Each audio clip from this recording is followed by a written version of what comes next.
இவரோட photo banner பல இடத்துல தெரியுது, நியூஸ்ல, டிஸ்கஷன்ல. அது ஏன் இன்னும் இவ்ளோ ஹைப் தராங்க? உனக்கு இது ஃபர்ஸ்ட் ஓட்டிங் தானே கண்ணா?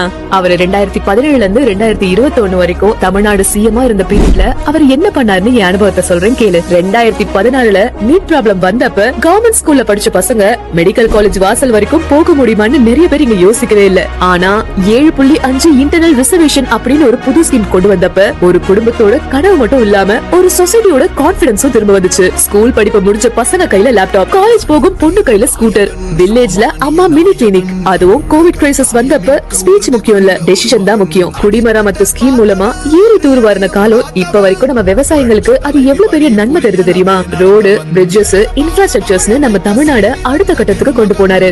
மா, இதெல்லாம் கோயின்சிடன்ஸ் மாதிரி இல்ல. இல்ல கண்ணா, இதெல்லாம் நடக்க ஒரு ஸ்டடி லீடர்ஷிப் தேவை. ஒரு புது முதல்வரா இவர் வந்தப்ப இவர் மேல மக்களுக்கு இருந்த அவநம்பிக்கைய உடைச்சு 4 வருஷம் ஆட்சிய சிறப்பா பண்ணாரு.